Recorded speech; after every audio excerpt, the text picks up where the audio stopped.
कहते हैं कि एक इंसान का फैसला कई जिंदगियों को बदल देता है। सियासत में एक नेता का फैसला सत्ता को इधर से उधर कर देता है। छोटे लेवल पर भी एक नेता का फैसला एक हल्के में, एक संसदीय क्षेत्र में भी बड़ी उलट पुलट कर सकता है। ऐसा ही हुआ है फतेहाबाद की पॉलिटिक्स में। फतेहाबाद विधानसभा सीट पर डॉक्टर वीरेंद्र सहवाज के फैसले ने सभी पार्टियों के अंदर खलबली मचाने का काम कर दिया है। डॉक्टर वीरेंद्र सहवाज ने जेजेपी छोड़कर कांग्रेस में जाकर बीजेपी, कांग्रेस, जेजेपी और एनएलडी सभी की सियासत में नई समीकरणों की कहानी लिख दी है। पहले हम बात करते हैं बीजेपी की। डॉक्टर साहब की मूर्खता के फैसले ने वर्तमान बीजेपी विधायक दुड़ाराम के लिए पूरे फायदे का प्रबंध कर दिया है।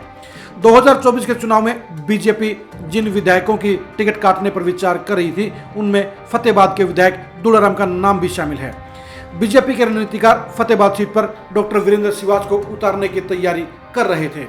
डॉक्टर वीरेंद्र सहवाज ने 2019 के चुनाव में जेजेपी की टिकट पर चौंकाते हुए 74,000 वोट हासिल करके दूसरी जगह हासिल की थी।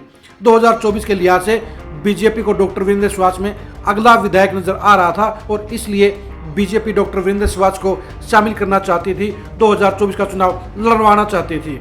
इसलिए डॉक्टर वीरेंद्र सहवाज के साथ मुख्यमंत्री मनोहर लाल खट्टर ने एक लंबी मीटिंग भी की, उनसे बातचीत भी की और 2024 के चुनाव में टिकट देने का आश्वासन भी दिया।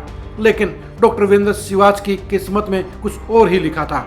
उन्हें बीजेपी के खिलाफ चल रहे माहौल के चलते बीजेपी और सीएम खट्टर का ये प्रस्ताव, ये ऑफर नहीं भाया और उन्होंने इसकी बजाय भूपेंद्र हुड्डा का ऑफर स्वीकार करते हुए कांग्रेस में शामिल होना बेहतर समझा। डॉक्टर वीरेंद्र सहवाज के जेजेपी छोड़कर बीजेपी में जाने की बजाय कांग्रेस का दामन थामने से बीजेपी के विधायक दुड़ाराम के लिए सारे रास्ते की रुकावटें दूर हो गई।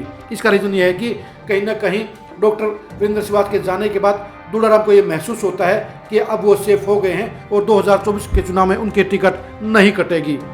लेकिन उनका सोचना कहीं ना कहीं आत्मघाती भी हो सकता है और कॉन्फिडेंस भी हो सकता है, क्योंकि फतेहाबाद सीट की टिकट को लेकर कहीं ना कहीं टोहाना के पूर्व विधायक सुभाष बराड़ा और बीजेपी के पूर्व जिला अध्यक्ष वेद फुला भी तैयारी कर रहे हैं और यहाँ से टिकट हासिल करने के लिए वो भी अपनी लॉबिंग कर रहे हैं, फील्ड में वर्किंग कर रहे हैं। खासतौर पर पूर्व जिला अध्यक्ष वेद फुला फतेहाबाद में पिछले 6 साल से वर्किंग कर रहे हैं और उन्होंने फतेहाबाद में डेरा डाला हुआ है और 2024 के चुनाव के लिए वो गंभीर तौर पर तैयारी भी कर रहे हैं। वेद फुला की चुनौती अब दुड़ाराम के लिए नहीं हो सकती है, बड़ी चुनौती भी साबित हो सकती है। लेकिन दुड़ाराम को असली खतरा डॉक्टर वीरेंद्र सहवाज से नजर आ रहा था, क्योंकि वीरेंद्र सहवाज ने 2019 के चुनाव में जिस तरह से उनको कड़ी टक्कर देने का काम किया था और कांटे की टक्कर में महज 3,000 वोटों से चुनाव हार गए थे।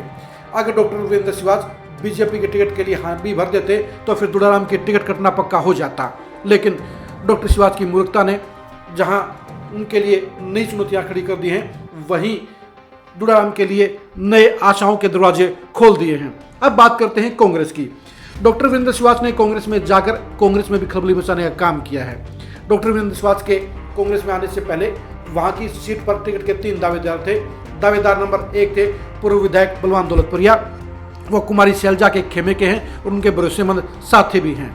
दूसरे दावेदार हैं विनीत पुनिया, जो एआईसीसी के अंदर सेक्रेटरी हैं और लगातार कई सालों से यहाँ पर मेहनत कर रहे हैं। उनकी मां कृष्णा पुनिया भी पिछले 20 सालों से फतेहाबाद सीट पर मेहनत कर रही हैं और इसलिए 2024 के चुनाव में विनीत पुनिया टिकट हासिल करने के लिए केंद्र के अपने रिलेशनों और अपनी मेहनत के बलबूते पर लगातार टिकट की उम्मीद को बंधाए हुए हैं। तीसरे दावेदार थे प्रहलाद सिंह गिलाखेड़ा।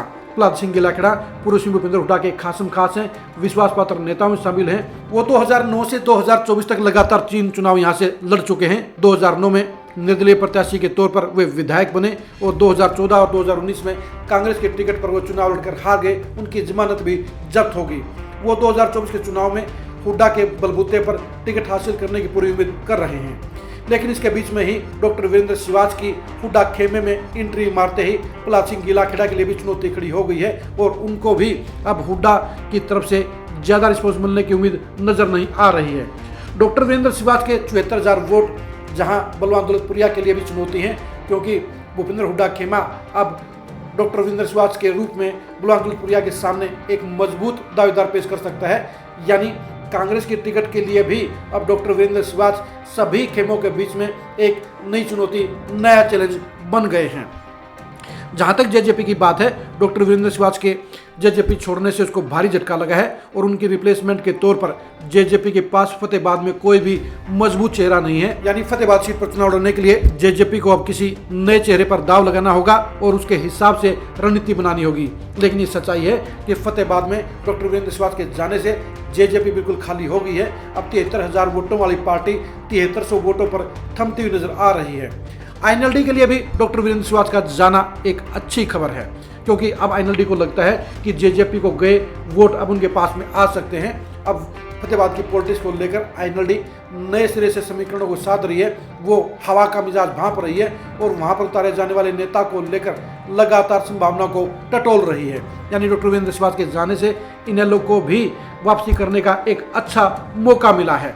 इस तरह से डॉक्टर वीरेंद्र सहवाग ने फतेहाबाद सीट को लेकर सारे समीकरणों को अपने एक फैसले से बदलने का काम किया है, पलटने का काम किया है। उनका जेजेपी छोड़कर कांग्रेस में जाना जहां दुलाराम के लिए एक मनचाहा वरदान बन गया है, एक मनचाहा फैसला बन गया है, अब बीजेपी के लिए भी डॉक्टर वीरेंद्र सहवाग की बजाय दुलाराम के विकल्प के तौर पर नए चेहरे की तलाश करना बड़ी चुनौती बन गया है।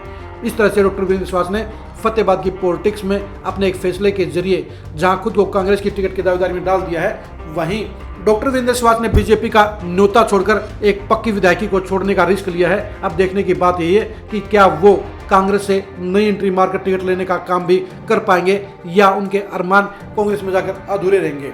लेकिन ये हकीकत की बात है, डॉक्टर वीरेंद्र सहवाग के लिए फतेहाबाद से टिकट हासिल करना बलवान दौलतप्रिया और विनीत पुनिया के बाद तीसरे नंबर की लड़ाई रहेगी और इस लड़ाई में खरा उतरना उनके लिए आसान नहीं होगा। उनके लिए टिकट हासिल करना चांद और तारे तोड़ने जैसा है। यानी वीरेंद्र सहवाग ने जहां अपने लिए नई संभावना के रास्ते खोले हैं, वहीं उन्होंने बीजेपी, जेजेपी, कांग्रेस सभी के लिए राजनीति के एक नए सिरे से नए आगाज का इंतजाम कर दिया है, जिसके चलते अब फतेहाबाद की पॉलिटिक्स में 2024 को लेकर नए सिरे से चुनावी घमासान का रूपरेखा तय होगा और उसके हिसाब से सभी पार्टियों को अपने प्रत्याशी उतारने पड़ेंगे। यानी डॉक्टर वीरेंद्र सहवाग के एक फैसले ने फतेहाबाद सीट पर सभी पार्टियों के लिए जीत के दरवाजे खोल दिए हैं। उनके फैसले ने जहां दुलाराम की मुरझाई हुई पॉलिटिक्स को नई संजीवनी देने का काम किया है, वहीं बीजेपी के दूसरे दावेदारों के लिए संभावनाओं के रास्ते खोले हैं और कांग्रेस में प्रतिद्वंदिता को और भी पक्का कर दिया है। आईएनएलडी और जेजेपी अब इस फैसले के चलते आपसी घरेलू पॉलिटिक्स में फंसकर रह गई हैं। यानी ये तय नहीं है कि अब फतेहाबाद के अंदर जेजेपी आगे रहेगी या आईएनएलडी आगे रहेगी। दोनों पार्टियां आज की तारीख में एक समान, एक प्लेटफार्म पर, एक पायदान पर खड़ी होती हुई नजर आ रही हैं। डॉक्टर वीरेंद्र सहवाग के फैसले का फतेहाबाद की पॉलिटिक्स में क्या असर पड़ेगा, इसको जानने के लिए आप खरी खरी न्यूज़ के साथ बने रहिएगा। वीरेंद्र सहवाग या उनकी बजाय किसी और चेहरे को कांग्रेस की टिकट मिलने को लेकर बनने वाले समीकरणों को जानने के लिए भी आप खरी खरी न्यूज़ के साथ बने रहिएगा। फतेहाबाद की पॉलिटिक्स में डॉक्टर वीरेंद्र सहवाग के कारण मचे हुए नए तूफान का किस पर क्या असर पड़ेगा, इसको जानने के लिए भी आप खरी खरी न्यूज़ के साथ बने रहिएगा। आप हमारे फेसबुक पेज को लाइक कीजिए, आप हमारे यूट्यूब चैनल को सब्सक्राइब कीजिए। नमस्कार।